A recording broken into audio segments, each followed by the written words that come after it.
ಆದರೆ ಕೆಂಪು ಬಣ್ಣ ಅದ್ಭುತ. ಖಾರ ಕಡಿಮೆ ಆದ್ರೂ ರುಚಿಕರ. MDH ಕಾಶ್ಮೀರಿ.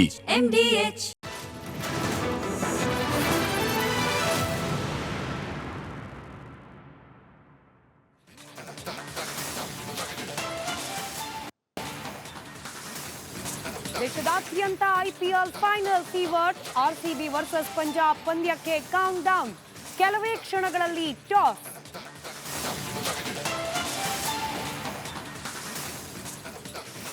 ಮೋದಿ ಸ್ಟೇಡಿಯಂನಲ್ಲಿ ಜನಸಾಗರ. ಎಲ್ ನೋಡೋದ್ರಲ್ಲಿ ರೆಡ್ ಆರ್ಮಿ. ಅಹಮದಾಬಾದ್ನಿಂದ republic Kannada ground report. IPL ಕಪ್ಗಾಗಿ ಕನ್ನಡಿಗರ ಹರಕೆ.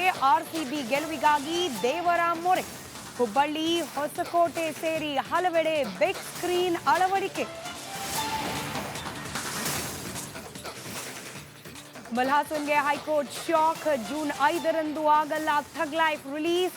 ಇತ್ತ ಕೋರ್ಟ್ ತೀರ್ಮಾನವೇ ಫೈನಲ್. ಫಿಲ್ಮ್ ಚೇಂಬರ್ ನಿರ್ಧಾರ.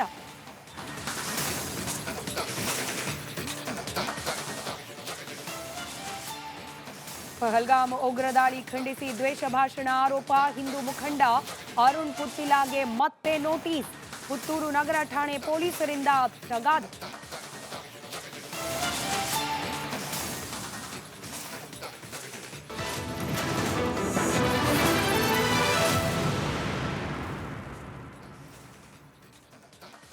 ನಮಸ್ಕಾರ, ನೀವು ನೋಡ್ತಾ ಇದ್ದೀರಾ ಎಕ್ಸ್ರೇ ವಿಶೇಷ ಕಾರ್ಯಕ್ರಮ. ನಾನು ಸ್ಮಿತಾ ರಂಗನಾಥ್. ಇವತ್ತು ಬೆಳಗಿನಿಂದಲೂ RCB ಪಂದ್ಯದ ಕುರಿತಾದ ಅಪ್ಡೇಟ್ಗಳನ್ನ ರಿಪಬ್ಲಿಕ್ ಕನ್ನಡದಲ್ಲಿ ಗಮನಿಸ್ತಲೇ ಇದ್ದೀರಿ. నేను ಕೆಲವೇ ಕ್ಷಣಗಳಲ್ಲಿ ಟಾಸ್ ಇದೆ. ಅದಕ್ಕಿಂತ ಮುಂಚೆ ಕ್ವಿಕ್ ಆಗಿ ಇವತ್ತು ಬೆಳಗಿನಿಂದ ನಡೆದಿರುವ ಕೆಲ ವಿದ್ಯಮಾನಗಳ ಕಡೆಗೆ ಗಮನ ಕೊಟ್ಬಿಡೋಣ. ಕ್ಷಮೆ ಕೇಳದೆ ಬರೀ ಕಳ್ಳಾಟ ಆಡ್ತಾ ಇರೋ ಕಮಲ್ಗೆ ಚಾಟಿ ಬೀಸಿದೆ ಹೈಕೋರ್ಟ್. ಥಗ್ ಲೈಫ್ ಪಿಕ್ಚರ್ ರಿಲೀಸ್ ಮಾಡೋಕೆ ಕನ್ನಡಿಗರ ವಿಶ್ವಾಸ ಗೆಲ್ಲೋದನ್ನ ಬಿಟ್ಟು ಕೋರ್ಟ್ ಮೆಟ್ಟಿಲೇರಿದ ಕಮಲ್ಗೆ ನ್ಯಾಯಾಲಯದಲ್ಲೇ ಆಗಿದೆ ಮುಖಭಂಗ. ಭಾಷಾ ಭಾವನೆಗಳನ್ನ ಅರಿಯದೆ ಬೇಕಾಬಿಟ್ಟಿ ಪದ ಬಳಕೆ ಮಾಡಿರೋ ಕಮಲ್ ಹಾಸನ್ರನ್ನ ತರಾಟೆಗೆ ತೆಗೆದುಕೊಂಡಿದೆ ಹೈಕೋರ್ಟ್. ಕೊನೆಗೆ ವಿಚಾರಣೆಯನ್ನ ಇದೇ ಜೂನ್ 10ನೇ ತಾರೀಖಿಗೆ ಮುಂದೂಡಿರೋದ್ರಿಂದ ಅಲ್ಲಿವರೆಗೆ ಫಿಲಂ ನೋ ರಿಲೀಸ್.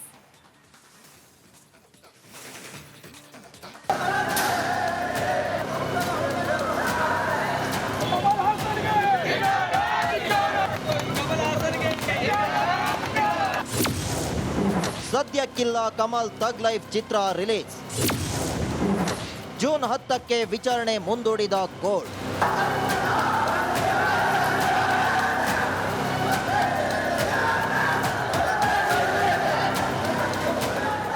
ಕಳೆದ ಒಂದು ವಾರದಿಂದ ಜನರಲ್ಲಿದ್ದ ಕುತೂಹಲ. ಕಮಲ್ ಹಾಸನ್ರ ಥಗ್ ಲೈಫ್ ಸಿನಿಮಾ ರಿಲೀಸ್ ಆಗುತ್ತೋ ಇಲ್ವೋ. ಪ್ರತಿದಿನವೂ ಒಂದೊಂದು ಕತೆ. ಕರ್ನಾಟಕದಾದ್ಯಂತ ಕಮಲ್ ಹಾಸನ್ ವಿರುದ್ಧ ತಿರುಗಿ ಬಿದ್ದಿದ್ದ ಕನ್ನಡಿಗರದ್ದು ಒಂದೇ ಹಠ. ಕ್ಷಮೆ ಕೇಳೋವರೆಗೂ ಕಮಲ್ ಹಾಸನ್ರ ಥಗ್ ಲೈಫ್ ಸಿನಿಮಾ ರಿಲೀಸ್ ಆಗಕೂಡದು. ಅಂತೂ ಗೆದ್ದಿದೆ ಕನ್ನಡಿಗರ ಹಠ.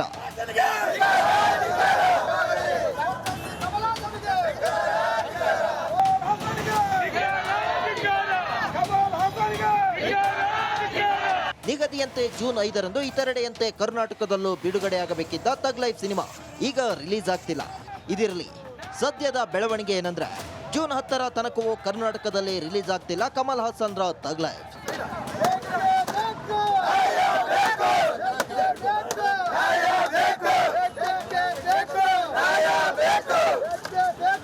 ಸಿನಿಮಾ ರಿಲೀಸ್ ಮಾಡೇ ತೀರೋದಾಗಿ ಛಲದಿಂದ ಕೋರ್ಟ್ ಮೆಟ್ಟಿಲೇರಿದ ಕಮಲ್ ಹಾಸನ್ ಗಿಲ್ಲಿ ಆಗಿದ್ದು ಮುಖಭಂಗ. ಯಾಕಂದ್ರೆ ವಿವಾದ ಸಂಬಂಧಿಸಿದ ವಿಚಾರಣೆಯನ್ನ ಜೂನ್ 10ಕ್ಕೆ ಮುಂದೂಡಿದೆ ರಾಜ್ಯ ಹೈಕೋರ್ಟ್. ಈ ಬಗ್ಗೆ ಬೆಳಗ್ಗೆಯಿಂದಲೂ ನಡೆದ ವಾದ ವಿವಾದ ಆಲಿಸಿದ ಜಡ್ಜ್ ಕಮಲ್ ಹಾಸನ್ಗೆ ತಕ್ಕೊಂಡಿದ್ದು ಕ್ಲಾಸ್. ಕ್ಷಮೆ ಕೇಳಿಬಿಟ್ರೆ ಇಡೀ ಕೇಸನ್ನೇ ಸುಖಾಂತ್ಯ ಆಗೋ ಸಾಧ್ಯತೆ ಇದ್ರು ಇಲ್ಲಿ ಮತ್ತೆ ಮೊಂಡುವಾದ ಮಂಡಿಸಿದ್ದು ಕಮಲ್ ಹಾಸನ್. ಹೈಕೋರ್ಟ್ ಸಹ ಕಮಲ್ ಹಾಸನ್ಗೆ ಕ್ಷಮೆ ಯಾಚಿಸುವಂತೆ ಪರೋಕ್ಷವಾಗಿ ಸಲಹೆ ಕೊಟ್ಟರು. ಕಮಲ್ ವಕೀಲರು ಇದನ್ನ ಕೇಳೋ ವ್ಯವಧಾನ ತೋರಲಿಲ್ಲ.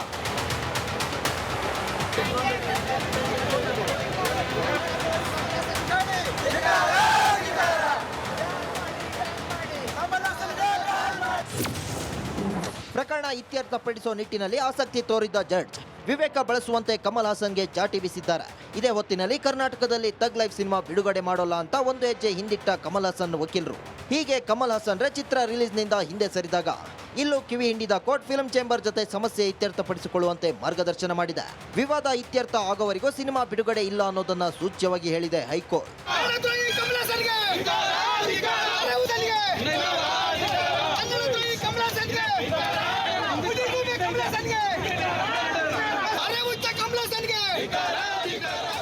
ಮಹಾಗರ್ವಿ ಕಮಲ್ ಹಾಸನ್ರ ರೆಕ್ಕೆ ಪುಕ್ಕ ಕಟ್ಟಾಗಿದೆ. ತಗ್ ಲೈಫ್ ಸಿನಿಮಾ ತಮಿಳು, ಮಲಯಾಳಂ, ತೆಲುಗು, ಹಿಂದಿ ಹೀಗೆ ಇತರೆ ಭಾಷೆಗಳ ಅವತರಣಿಕೆಗಳನ್ನ ದೇಶ ವಿದೇಶಗಳಲ್ಲಿ ರಿಲೀಸ್ ಮಾಡ್ತಿದ್ದಾರೆ ಕಮಲ್ ಹಾಸನ್. ಆದರೆ ತಗ್ ಲೈಫ್ ಸಿನಿಮಾಗೆ ಕರ್ನಾಟಕದಲ್ಲಿ ಮಾತ್ರ ಅವಕಾಶ ಸಿಕ್ಕಿಲ್ಲ. ಇಲ್ಲಿ ಜೂನ್ 10ರ ತನಕವಂತೂ ಬಿಡುಗಡೆ ಸಾಧ್ಯತೆ ಇಲ್ಲ. ಅಷ್ಟರಲ್ಲಿ ಕಮಲ್ ಹಾಸನ್ ದುರಾಂಕಾರ ಬಿಟ್ಟು ಕನ್ನಡಿಗರ ಕ್ಷಮೆ ಯಾಚಿಸೋ ಮನಸ್ಸು ಮಾಡಿದ್ರಷ್ಟೇ ವಿಶಾಲ ಹೃದಯಗಳಾದ ಕನ್ನಡಿಗರು ಸಿನಿಮಾ ರಿಲೀಸ್ಗೆ ಓಕೆ ಅನ್ಬೋದು. ಅದರ್ವೈಸ್ ಕರ್ನಾಟಕದಲ್ಲಿ ತಗ್ ಲೈಫ್ ಸಿನಿಮಾ ರಿಲೀಸ್ ಕನಸಾಗಲಿದೆ.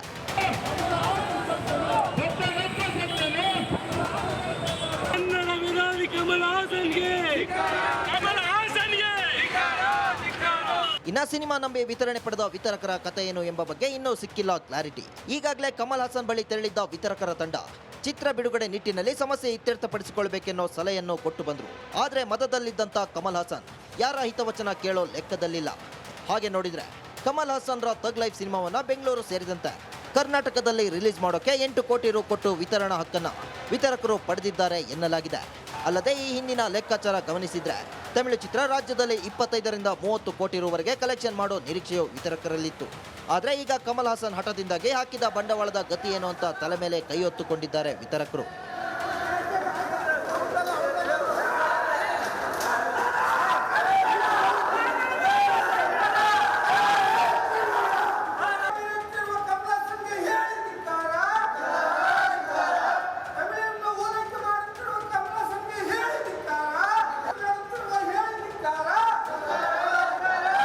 ಇದಕ್ಕೂ ಮುನ್ನ ಹೇಗಾದ್ರೂ ಮಾಡಿ ಸಿನಿಮಾ ರಿಲೀಸ್ ಮಾಡಲೇಬೇಕು ಅಂತ ಟೊಂಕ ಕಟ್ಟಿದ್ದ ಕಮಲ್ ಹಾಸನ್ ಫಿಲ್ಮ್ ಚೇಂಬರ್ ಮನವೊಲಿಸುವ ಯತ್ನಕ್ಕೂ ಕೈ ಹಾಕಿದ್ದಾರೆ. ತಮ್ಮ ತಗ್ ಲೈಫ್ ಸಿನಿಮಾ ರಿಲೀಸ್ಗಾಗಿ ಇನ್ನಿಲ್ಲದ ಕಸರತ್ತು ನಡೆಸಿದ್ದಾರೆ ಕಮಲ್. ಕನ್ನಡ ಚಲನಚಿತ್ರ ವಾಣಿಜ್ಯ ಮಂಡಳಿಗೆ ಲೆಟರ್ ಬರೆಯೋ ಮೂಲಕ ಮುನಿಸು ಶಮನಕ್ಕೆ ಕಮಲ್ ಹಾಸನ್ ಪ್ರಯತ್ನ ನಡೆಸಿದ್ದಾರೆ. ಆದರೆ ಆ ಕಡೆ ಕೋರ್ಟ್ ವಿಚಾರಣೆ ನಡೆಯೋ ಹೊತ್ತಿಗೆ ಈ ಕಡೆ ಕೊನೆ ಹಂತದಲ್ಲಿ ಕಮಲ್ ಕಳಿಸಿರೋ ಈ ಪತ್ರದಲ್ಲಿ ಎಲ್ಲೂ ಕನ್ನಡಿಗರ ಕ್ಷಮೆ ಕೇಳೋ ಬಗ್ಗೆ ಪ್ರಸ್ತಾಪಿಸಿಯೇ ಇಲ್ಲ. ಮೊದಲೇ ಕಮಲ್ ಹಾಸನ್ ಕ್ಷಮೆ ಯಾಚಿಸೋ ತನಕ ಸಿನಿಮಾ ಬಿಡುಗಡೆಗೆ ಅವಕಾಶ ನೀಡೋದಿಲ್ಲ ಅಂತ ನಿರ್ಣಯ ಕೈಗೊಂಡಿರೋ ಫಿಲ್ಮ್ ಚೇಂಬರ್ಗೆ ಈಗ ಕಮಲ್ ಹಾಸನ್ ಬರೆದಿರೋ ಪತ್ರ ಸಮಾಧಾನ ತಂದಿಲ್ಲ. ನಾನು ಒಂದು ಮಾತಾಡ್ತೀನಿ, ಅವ್ರ ಪತ್ರ ಬಂದಿರ್ಬೋದು, ಅವ್ರ ಪತ್ರದಿಂದ ನಮಗೆ ಸಮಾಧಾನ ಆಗಿಲ್ಲ. ಮತ್ತೊಂದೆಡೆ ಕನ್ನಡ ಸಂಘಟನೆಗಳು ಕಮಲ್ ಹಾಸನ್ ವಿರುದ್ಧ ಯಾವ ಪರಿ ರೊಚ್ಚಿಗೆದ್ದಿವೆ ಅಂದ್ರೆ ಹೈಕೋರ್ಟ್ನಲ್ಲಿ ಏನೇ ಆದೇಶ ಬಂದರೂ ಸಿನಿಮಾ ರಿಲೀಸ್ಗಂತೂ ಬಿಡಲ್ಲ ಅಂತ ತೊಡೆತಟ್ಟಿವೆ.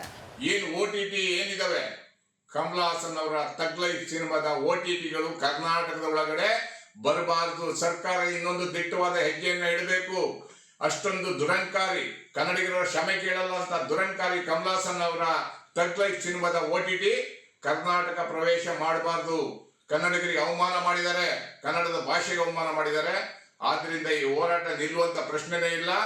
ಈ ಯಾವುದೇ ಕಾರಣಕ್ಕೂ ತಗ್ ಲೈಫ್ ರಿಲೀಸ್ ಆಗಬಾರ್ದು. ಅವ್ರು ಕ್ಷಮೆ ಕೇಳಬೇಕಾದ್ರೆ ಬೆಂಗಳೂರು ನಗರದಲ್ಲಿ ಬಂದು ಕನ್ನಡಿಗರಿಗೆ ಕೈ ಮುಗಿದು ಕ್ಷಮೆ ಕೇಳಿದ್ರೆ ಮಾತ್ರ ಅವಕಾಶ ಕೊಡಬೇಕಾಗುತ್ತೆ. ಅಲ್ಲಿ ತನಕ ಅವ್ರ ಸಿನಿಮಾಕ್ಕೆ ಅವಕಾಶ ಕೊಡಬಾರ್ದು. ಅವರ ತಗ್ ಲೈಫ್ ಸಿನಿಮಾನ ಬ್ಯಾನ್ ಮಾಡೋದ್ರ ಮುಖಾಂತರ ಪರಭಾಷಾ ಸಿನಿಮಾಗಳಿಗೆ ಕಡಿವಾಣವನ್ನ ಸರ್ಕಾರ ಹಾಕ್ಬೇಕನ್ನೋದು ಒತ್ತಾಯವನ್ನ ಮಾಡ್ತಾ ಇದ್ದೀನಿ. ಈಗೇನೋ ಹೈಕೋರ್ಟ್ ಜೂನ್ 10ರವರೆಗೆ ವಿಚಾರಣೆ ಮುಂದೂಡಿರುವುದರಿಂದ ಕಮಲ್ ಸಿನಿಮಾ ರಿಲೀಸ್ ಆಸೆಗೆ ಭಂಗ ಉಂಟಾಗಿದೆ. ಸದ್ಯಕ್ಕೆ ಎಲ್ಲರ ಚಿತ್ತ ಜೂನ್ 10ರ ವಿಚಾರಣೆ ಕಡೆ ವಾಲಿದ್ರು. ಅಷ್ಟರಲ್ಲಿ ಕಮಲ್ಗೆ ಜ್ಞಾನೋದಯ ಆದ್ರೆ ಓಕೆ, ಇಲ್ಲದಿದ್ರೆ ತಗ್ ಲೈಫ್ ರಿಲೀಸ್ ಅನ್ನೋದೇ ಆಗಬಹುದು ಮರೀಚಿಕೆ.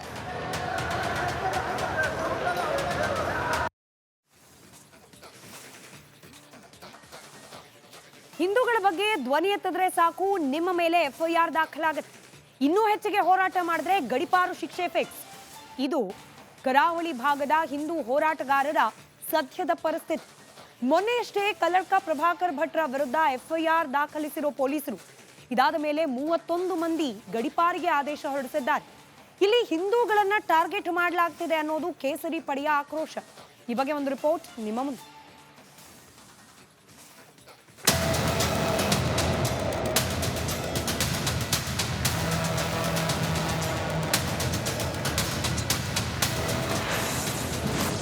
ಎಫ್ಐಆರ್ ಆಯ್ತೀಗ ಹಿಂದೂ ಮುಖಂಡರ ಗಡಿಪಾರು. ಗಡಿಪಾರಾದ 21 ಹಿಂದೂ ಹೋರಾಟಗಾರರು. ಕರಾವಳಿ ಕೋಮು ವೈಷಮ್ಯದ ಬೆಂಕಿ ಮೇಲ್ನೋಟಕ್ಕೆ ಆರಿದಂತೆ ಕಂಡ್ರು, ಒಳಗೆ ಬೂದಿ ಮುಚ್ಚಿದ ಕೆಂಡ.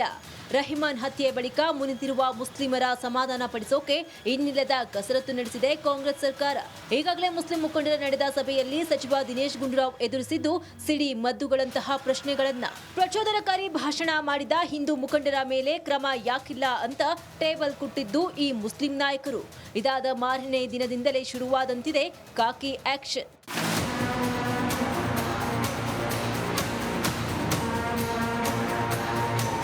ಮೊನ್ನೆ ಆರ್ಎಸ್ಎಸ್ ಹಿರಿಯ ನಾಯಕ ಕಲ್ಲಡ್ಕ ಪ್ರಭಾಕರ್ ಭಟ್ ಸೇರಿದಂತೆ ಹಲವು ಹಿಂದೂ ಮುಖಂಡರ ಮೇಲೆ ಏಕಾಏಕಿ ದಾಖಲಾಗಿದ್ದು ಎಫ್ಐಆರ್. 3 ವಾರಗಳ ಹಿಂದೆ ನಡೆದ ಸುಹಾಸ್ ಶೆಟ್ಟಿ ಶ್ರದ್ಧಾಂಜಲಿ ಕಾರ್ಯಕ್ರಮದಲ್ಲಿ ಮಾಡಿದ ಭಾಷಣ ಪ್ರಚೋದನಕಾರಿ ಆಗಿತ್ತು ಅನ್ನೋದು ಕಲ್ಲಡ್ಕ ಪ್ರಭಾಕರ್ ಭಟ್ ಮೇಲಿರುವ ಆರೋಪ. ಇಷ್ಟು ಮಾತ್ರವಲ್ಲ, ಹಲವು ಹಿಂದೂ ಪರ ಕಾರ್ಯಕರ್ತರ ಮನೆ ಬಾಗಿಲನ್ನ ಸರಿ ರಾತ್ರಿ ಬಡಿದಿರುವ ಪೊಲೀಸರು ಕೇಸರಿ ಪಡೆಗೆ ಕೊಟ್ಟಿದ್ದು ಇನ್ನಿಲ್ಲದ ಕಾಟ. ಕೆಲವು ಹಿಂದೂ ಲೀಡರ್ಸ್ ಚಲನವಲನ ಬಗ್ಗೆ ಜಿಪಿಎಸ್ ನಿಗಾ ಇಟ್ಟಿದ್ದಾರಂತೆ ಪೊಲೀಸರು. ಇದೆಲ್ಲ ಆದ್ಮೇಲೆ ಈಗ ಪೊಲೀಸರು ಬಿಟ್ಟಿದ್ದೆ ಗಡಿಪಾರು ಬಾಣ.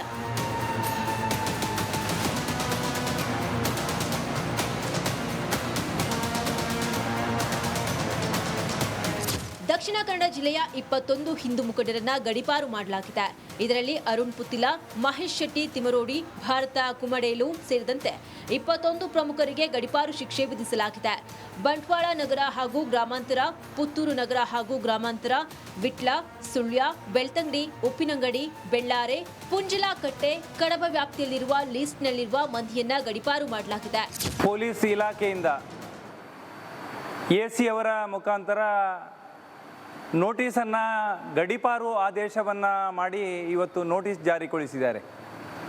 6ನೇ ತಾರೀಕಿಗೆ ಎಸಿ ಕಚೇರಿಗೆ ಹೋಗಿ ಹಾಜರಾಗಬೇಕು, ಇಲ್ಲದಿದ್ದರೆ ಕಲಬುರಗಿ ಜಿಲ್ಲೆಗೆ ಗಡಿಪಾರನ್ನು ಮಾಡ್ತೇವೆ ಅನ್ನತಕ್ಕಂಥ ಆದೇಶದ ಪ್ರತಿ ಇವತ್ತು ನಮ್ಮ ಕೈ ಸೇರಿದೆ. ಇನ್ನು ಹಿಂದೂ ಮುಖಂಡರನ್ನೇ ಟಾರ್ಗೆಟ್ ಮಾಡಿಕೊಂಡು ಗಡಿಪಾರು ಮಾಡ್ತಿರುವ ಸರ್ಕಾರದ ಕ್ರಮವನ್ನ ಬಿಜೆಪಿ ನಾಯಕರು ಖಂಡಿಸಿದ್ದಾರೆ. ನೋಡಿ, ಇದು ನಾನು ಹೇಳ್ತೀನಲ್ಲ, ಕಾಂಗ್ರೆಸ್ ಅವ್ರು ಬಂದ್ರೇ ಕೋಮುಗಲಭೆಗಳು. ಯಾಕೆ ನಮ್ಮ ಸರ್ಕಾರದಲ್ಲಿ ಕೋಮುಗಲಭೆಗಳಿರಲಿಲ್ಲ? ಅವ್ರು ಬಂದರೆ ಮುಸ್ಲಿಮರು ಓಲೈಕೆ ಮಾಡೋ ಅಂಥದ್ದನ್ನು ಮಾಡ್ತಾರೆ. ಇಡೀ ಹಿಂದೂ ಜನಾಂಗ ಅದರ ವಿರುದ್ಧ ತಿರುಗಿ ಬೀಳ್ತೈತೆ. ಪ್ರಮುಖರನ್ನು ವಿಶೇಷವಾಗಿ ಡಾಕ್ಟರ್ ಪ್ರಭಾಕರ್ ಭಟ್ರ ಮೇಲೆ ಹಾಕಿರ್ತಕ್ಕಂಥ ಕೇಸು, ಇವತ್ತು ಅರುಣ್ ಪುತ್ತಿಲ ಅವರಿಗೆ ಹಾಕಿರ್ತಕ್ಕಂಥ ಗಡಿಪಾರು, ಇದೆಲ್ಲವೂ ಕಾಂಗ್ರೆಸ್ಸಿನ ಷಡ್ಯಂತರ ಅಂತ ಅನ್ನಿಸ್ತಿದೆ. 15 ಮುಸ್ಲಿಂ ಮುಖಂಡರು ಗಡಿಪಾರು. ಇಲ್ಲಿ ಒಂದೇ ಸಮುದಾಯವನ್ನ ಗಡಿಪಾರು ಮಾಡಿಲ್ಲ ಸರ್ಕಾರ. 21 ಹಿಂದೂಗಳು ಗಡಿಪಾರಾಗಿದ್ರೆ 15 ಮುಸ್ಲಿಂ ಮುಖಂಡರನ್ನ ಗಡಿಪಾರಿಗೆ ಗುರಿಪಡಿಸಲಾಗಿದೆ. ದಕ್ಷಿಣ ಕನ್ನಡ ಜಿಲ್ಲೆಯಾದ್ಯಂತ ಹಲವು ಠಾಣಾ ವ್ಯಾಪ್ತಿಯಲ್ಲಿನ ಮುಸ್ಲಿಮರನ್ನ ಗಡಿಪಾರು ಮಾಡಲಾಗಿದೆ. ಅಂದ್ರೆ ಇಲ್ಲಿ ಹಿಂದೂಗಳ ಆಕ್ಷೇಪ ತಣಿಸೋಕೋ ಅಥವಾ ಎರಡೂ ಕಡೆ ಗಡಿಪಾರಾಗಿದೆ ಅಂತ ಸಮರ್ಥಿಸಿಕೊಳ್ಳೋಕೋ ತಿಪ್ಪೆ ಸಾರಿಸುವ ಕೆಲಸ ಆದಂತಿದೆ. ಇಲ್ಲಿ ಮುಖ್ಯವಾಗಿ ಅಬ್ದುಲ್ ರಹಿಮಾನ್ ಹತ್ಯೆ ಬಳಿಕ ಮುಸ್ಲಿಮರು ಪ್ರಮುಖವಾಗಿ ಬೇಡಿಕೆ ಮುಂದಿಟ್ಟಿದ್ದು ಪ್ರಚೋದನಕಾರಿ ಭಾಷಣ ಮಾಡಿದವರ ವಿರುದ್ಧ ಕ್ರಮ ಕೈಗೊಳ್ಳಬೇಕು ಅಂತ. ಸದ್ಯಕ್ಕೆ ಈ ಡಿಮ್ಯಾಂಡ್ ಫುಲ್ಫಿಲ್ ಮಾಡಿದೆ ಸರ್ಕಾರ. ಕಲ್ಲಡ್ಕ ಪ್ರಭಾಕರ್ ಭಟ್ ವಿರುದ್ಧ ಎಫ್ಐಆರ್ ದಾಖಲಿಸಿದ್ರೆ ಇತರೆ ಮುಖಂಡರನ್ನ ಗಡಿಪಾರು ಮಾಡುವ ಮೂಲಕ ಒಂದು ಸಮುದಾಯದ ಆಕ್ರೋಶ ಶಮನ ಮಾಡುವ ಕಾರ್ಯವಂತೂ ಆಗಿದೆ.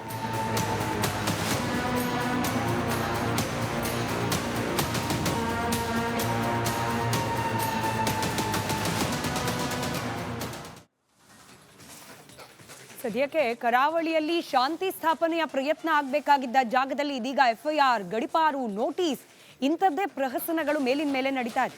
ಇದೆಲ್ಲವನ್ನ ಗಮನಿಸ್ತಾ ಇದ್ರೆ ಕರಾವಳಿಯಲ್ಲಿ ನಿಲ್ಲೋದೇ ಇಲ್ವಾ ಈ ಸೇಡಿನ ರಾಜಕೀಯ ಅನ್ನೋ ಅನುಮಾನ ಸಹಜ. ಯಾಕಂದ್ರೆ ಇನ್ನೂ ಕೂಡ ಹಿಂದೂ ಮುಖಂಡರನ್ನ ಟಾರ್ಗೆಟ್ ಮಾಡಲಾಗ್ತಿದೆ ಕಾಂಗ್ರೆಸ್ ಸರ್ಕಾರದಿಂದ, ಪೊಲೀಸ್ ಇಲಾಖೆಯನ್ನ ಬಳಸಿಕೊಂಡು ಅನ್ನೋ ಆರೋಪ ನಿಲ್ತಾ ಇಲ್ಲ. ಈಗಾಗಲೇ ಹಿಂದೂ ಮುಖಂಡರ ಮೇಲೆ ಎಫ್ಐಆರ್ಗಳನ್ನು ದಾಖಲು ಮಾಡಲಾಗಿದೆ. 21 ಮಂದಿ ಹಿಂದೂ ನಾಯಕರನ್ನ ಗಡಿಪಾರು ಮಾಡುವ ಆದೇಶವನ್ನ ಕೂಡ ಹೊರಡಿಸಲಾಗಿದೆ. ಇದೀಗ ಮತ್ತೆ ಅರುಣ್ ಪುತ್ತಿಲ ಅವರಿಗೆ ಮತ್ತೊಂದು ನೋಟಿಸ್ ಅನ್ನ ನೀಡಲಾಗಿದೆ. ನಿನ್ನೆ ನಾವು ಮಾತನಾಡ್ತಾ ಇದ್ದ ನೋಟಿಸ್ ಬೇರೆ ವಿಚಾರ, ಇದೀಗ ಮತ್ತೊಂದು ನೋಟಿಸ್ ಅನ್ನ ಕೊಡಲಾಗಿದೆ. ಪಹಲ್ಗಾಮ್ ದಾಳಿ ಖಂಡಿಸಿ ಪ್ರತಿಭಟನಾ ಧರಣಿ ಸಂದರ್ಭದಲ್ಲಿ ಪುತ್ತಿಲ ಅವರ ಭಾಷಣ ವಿವಾದಕ್ಕೆ ಕಾರಣವಾಗಿದೆ ಅನ್ನೋ ಆರೋಪ. ಈ ವಿಚಾರಕ್ಕೆ ಸಂಬಂಧಪಟ್ಟಂತೆ ಅಶ್ರಫ್ ಅವರು ನೀಡಿದ ದೂರನ್ನ ಆಧರಿಸಿ ಇದೀಗ ಅರುಣ್ ಪುತ್ತಿಲ ಅವರಿಗೆ ನೋಟಿಸ್ ಅನ್ನ ಕೊಟ್ಟಿದೆ ಖಾಕಿ ಪಡೆ. ಕರಾವಳಿ ಹಿಂದೂಗಳನ್ನ ಟಾರ್ಗೆಟ್ ಮಾಡ್ತಿರೋ ವಿಚಾರಕ್ಕೆ ಸಂಬಂಧಪಟ್ಟಂತೆ ವಿಶ್ವ ಹಿಂದೂ ಪರಿಷತ್ ಕಿಡಿಕಾರ್ತಾ ಇದೆ. ಹಿಂದೂಗಳ ಭಾವನೆಯನ್ನ ಕೆರಳಿಸಬೇಡಿ ಅಂತ ಹೇಳಿ ವಾರ್ನ್ ಕೂಡ ಮಾಡ್ತಾ ಇದೆ. ಬೃಹತ್ ಮಟ್ಟದ ಹೋರಾಟದ ಎಚ್ಚರಿಕೆಯನ್ನ ಕೂಡ ನೀಡಿದೆ ವಿಶ್ವ ಹಿಂದೂ ಪರಿಷತ್. ಅಲ್ಲಿಗೆ ಕರಾವಳಿಯಲ್ಲಿ ದ್ವೇಷದ ಬೆಂಕಿಯಲ್ಲಿ ರಾಜಕೀಯದ ಬೇಳೆಯನ್ನ ಬೇಯಿಸ್ಕೊಳ್ಳೋ ಪ್ರಯತ್ನ ನಿಲ್ಲೋ ಲಕ್ಷಣ ಅಂತೂ ಕಾಣ್ತಾ ಇಲ್ಲ. ತುಮಕೂರಿನಲ್ಲಿ ಸೇಡಿನ ರಾಜಕಾರಣ ನಿಲ್ಲೋ ಲಕ್ಷಣ ಕಾಣ್ತಾ ಇಲ್ಲ.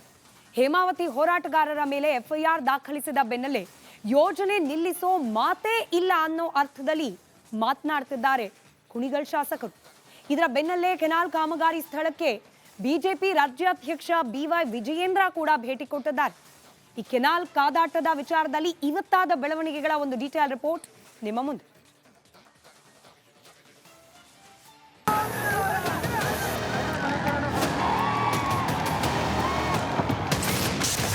ಕೆನಾಲ್ ಕಿಚ್ಚನ್ನು ಬೂದಿ ಮುಚ್ಚಿದ ಕೆಂಡ. ಕಾಮಗಾರಿ ಸ್ಥಳಕ್ಕೆ ಕಮಲ ದಿಗ್ಗಜರ ತಂಡ.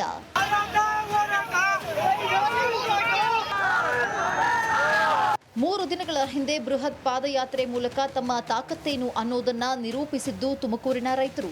ತುಮಕೂರು ನಗರ, ಗ್ರಾಮಾಂತರ, ಗುಬ್ಬಿ, ತುರುವೇಕೆರೆ ಸೇರಿದಂತೆ 3-4 ತಾಲೂಕುಗಳ ರೈತರ ನೀರನ್ನ ಕಸಿಯೋ ಹೇಮಾವತಿ ಲಿಂಕ್ ಕೆನಾಲ್ ಯೋಜನೆ ವಿರುದ್ಧ ರಟ್ಟೆ ಬಿಗಿಗೊಳಿಸಿದ್ದು ಅನ್ನದಾತರು. ಕೊನೆಗೆ ಜಿಲ್ಲಾ ಆಡಳಿತದ ಮಧ್ಯಪ್ರವೇಶದಿಂದಾಗಿ ತಿಂಗಳ ಗಡುವು ಕೊಟ್ಟು ಪ್ರತಿಭಟನೆ ಹಿಂಪಡೆದಿದ್ದು ರೈತರು.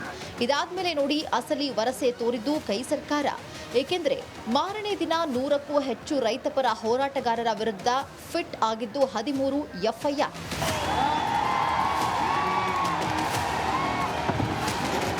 ಬಿಜೆಪಿ ಜೆಡಿಎಸ್ ಶಾಸಕರಲ್ಲದೆ ಜಿಲ್ಲಾ ರೈತ ಸಂಘದ ಅಧ್ಯಕ್ಷರು, ಮಠಾಧೀಶರ ವಿರುದ್ಧವೂ ದಾಖಲಾಗಿದೆ ಎಫ್ಐಆರ್. ಇದೇ ಈಗ ರೈತ ಹೋರಾಟಗಾರರನ್ನ ಕೆರಳಿಸಿದ್ದು. ಹೋರಾಟ ತೀವ್ರಗೊಳಿಸೋ ಹೊತ್ತಲ್ಲೇ ಬಿಳಿ ಬಾವುಟ ಪ್ರದರ್ಶಿಸಿದ ಸರ್ಕಾರ ನಾಜೂಕಿನಲ್ಲಿ ಹೋರಾಟ ಹಿಂಪಡೆಯುವಂತೆ ಮಾಡಿತು. ಇದಾದ ಮೇಲೆ ಸದ್ದಿಲ್ಲದೆ ಕೇಸ್ ಜಡಿಯೋ ಕೆಲಸ ಮಾಡಿದೆ ಕಾಂಗ್ರೆಸ್ ಸರ್ಕಾರ. ಇದೀಗ ಸರ್ಕಾರದ ವಿರುದ್ಧ ಕೆರಳಿ ಕೆಂಡವಾಗಿದೆ ಬಿಜೆಪಿ.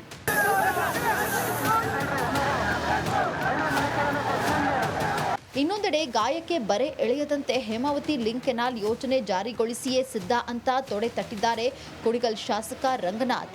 ಒಂದು ಕಡೆ ಉದ್ರಿಕ್ತ ರೈತರ ಆಕ್ರೋಶ ಶಮನ ಯತ್ನದ ಜೊತೆಗೆ ಇನ್ನೊಂದು ಕಡೆ ಕಾಂಗ್ರೆಸ್ನ ಶಾಸಕ ರಂಗನಾಥ್ ಹೀಗೆ ರಾಜಾರೋಷವಾಗಿ ಸವಾಲೆಸೆಯೋ ರೀತಿ ಮಾತನಾಡಿದ್ದು, ಎಲ್ಲೋ ಒಂದು ಕಡೆ ಮಗು ಚಿವುಟಿ ಜೋಕಾಲಿ ತೂಗೋ ಪ್ರೋಗ್ರಾಂ ನಡೆದಿದ್ಯಾ ಅನ್ನೋ ಅನುಮಾನ ಬಾರದೇ ಇದ್ದು.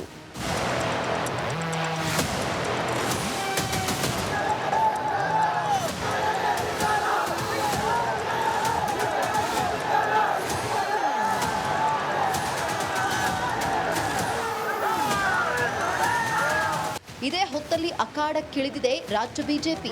ಲಿಂಕ್ ಕೆನಾಲ್ ಯೋಜನೆ ನಡೆದಿರೋ ಸುಂಕಾಪುರ ಕಾಮಗಾರಿ ನಡೆಯೋ ಸ್ಥಳಕ್ಕೆ ಬಿಜೆಪಿ ರಾಜ್ಯಾಧ್ಯಕ್ಷ ಬಿವೈ ವಿಜಯೇಂದ್ರ ಭೇಟಿ ಕೊಟ್ಟಿದ್ದಾರೆ. ಇಲ್ಲಿ ನಡೆಯುತ್ತಿರೋ ಕಾಮಗಾರಿಯನ್ನ ವಿಜಯೇಂದ್ರ ಪರಿಶೀಲಿಸಿದ್ದಾರೆ. ಇದೇ ಸಂದರ್ಭದಲ್ಲಿ ತುಮಕೂರು ಭಾಗದ ರೈತರೊಂದಿಗೆ ನಾವಿರುವುದಾಗಿ ಬಿಜೆಪಿ ಅಭಯ ಕೊಟ್ಟಿದೆ. ವಿಜಯೇಂದ್ರಗೆ ಶಾಸಕರಾದ ಸುರೇಶ್ ಗೌಡ, ಜ್ಯೋತಿ ಗಣೇಶ್ ಸಾಥ್ ಕೊಟ್ಟಿದ್ದಾರೆ.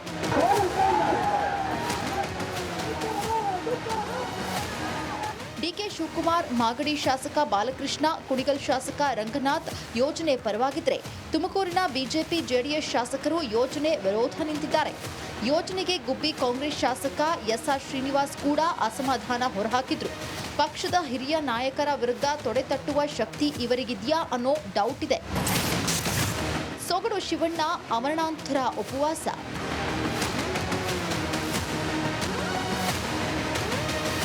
ಮತ್ತೊಂದೆಡೆ ಹೋರಾಟದಲ್ಲಿ ಭಾಗಿಯಾದ ಸ್ವಾಮೀಜಿಗಳು ಹಾಗೂ ರೈತರ ಮೇಲೆ ಕೇಸ್ ದಾಖಲಿಸಿದ ಸರ್ಕಾರದ ವಿರುದ್ಧ ಮಾಜಿ ಸಚಿವ ಸಿಗಡು ಶಿವಣ್ಣ ಕೆಂಡಕಾರಿದ್ದಾರೆ. ಯೋಜನೆ ವಿರೋಧಿಸಿ ಹಾಗೂ ಮಠಾಧೀಶರ ವಿರುದ್ಧ ಕೇಸ್ ದಾಖಲು ಖಂಡಿಸಿ ಶಿವಣ್ಣ ಡಿಸಿ ಕಚೇರಿ ಬಳಿ ಅಮರಣಾಂತರ ಉಪವಾಸಕ್ಕೆ ಮುಂದಾದರು. ಚಾಪೆ ದಿಂಬು ತಂದು ಅಮರಣಾಂತರ ಉಪವಾಸ ಶುರು ಮಾಡಿದ್ದ ಸೊಗಡು ಶಿವಣ್ಣರನ್ನ ಪೊಲೀಸರು ವಶಕ್ಕೆ ಪಡೆದುಕೊಂಡ್ರು. ಒಟ್ಟಾರೆ ಹೇಮಾವತಿ ಹೋರಾಟಕ್ಕೆ ತಿಂಗಳ ಗಡುವು ಕೊಟ್ಟು ಪ್ರತಿಭಟನೆ ವಾಪಸ್ ಪಡೆದಿದ್ರು. ಸದ್ಯದ ಬೆಳವಣಿಗೆಯನ್ನ ನೋಡಿದ್ರೆ ಯಾವ ಕ್ಷಣದಲ್ಲಾದರೂ ಹೋರಾಟಕ್ಕೆ ಮತ್ತೆ ಕಿಚ್ಚು ಹೊತ್ತೋ ಸಾಧ್ಯತೆ ಇಲ್ಲದಿಲ್ಲ. MDH ದಮ್ ಆಲು, ನಾಲ್ ತಡ್ಕ ಮತ್ತು ಮಶ್ರೂಮ್ ಮಸಾಲೆ. MDH ನಿಂದ ಊಟ ಪ್ರತಿ ಸಲ ಸ್ವಾದಿಷ್ಟಕರ. MDH ಯಾವಾಗ್ಲೂ ನಿಮ್ಗೆ ಹೊಸ ರುಚಿ ನೀಡಲು ಪ್ರತಿಬದ್ಧವಾಗಿದೆ.